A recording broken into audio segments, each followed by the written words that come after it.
When I came to USA, I was always missing my country. I was always missing my family. The language was different. I struggled with that quite a bit. They would always make expressions and say some things. My uncles, my aunt that were my parents here in the US, we would always have like conflict issues. Being a tomboy, I was hanging out with mostly guys. There was so many assumptions. I felt like, I was lost. I didn't know where I fit in anymore.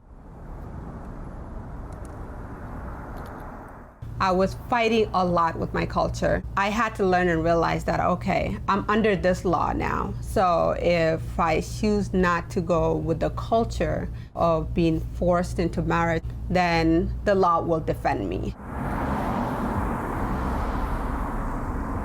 Even though it was painful at home, I had to endure. It just led me to the point where I had to really isolate myself from my culture, and I was rejected from my culture.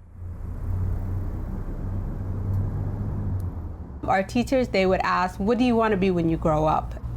And that one really caught my attention because it's not normal in our community to be asked that question. I went from playing instrument to joining dance team, dance line, playing sports, things that were mostly against being a woman in my culture.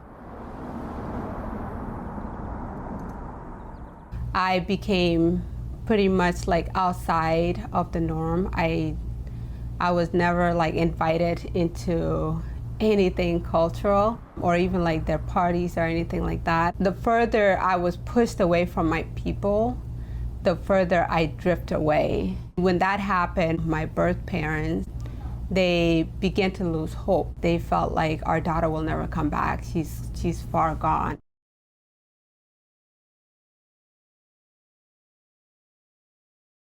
My first time I went to Ethiopia, when I saw my parents for the very first time, I did not think I was going to recognize my parents at all.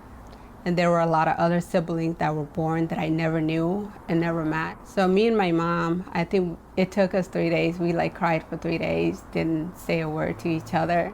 Even my dad was very shocked. It took him good 5 days to even say anything to me. And when we finally got a chance to speak and hang out, he said, I thought you forgot us completely.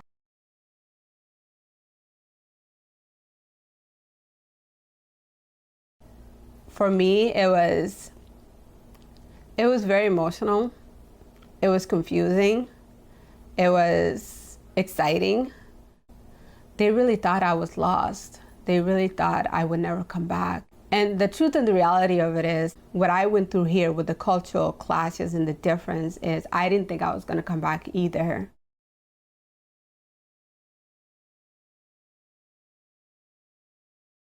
Being the first generation to leave your country and become a diaspora, it's like an open door for the next generation to come after.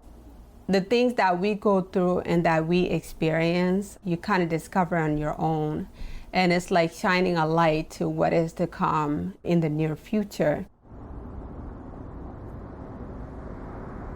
I'm happy with the way everything went, even though while you're going through it, it's not fun. It's like life and death kind of a situation here and there once in a while. With the technology age, with things advancing, it's much easier, to connect back to our country. Social media and Facebook really did a huge job connecting the whole world together. Throughout my life here in the US, I really did not think my family were alive. I had a lot of resentment towards them.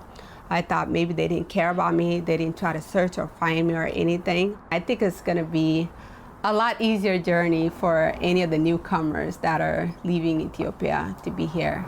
Because here, once you have your citizenship or you have your travel passport, you could just go to Ethiopia anytime.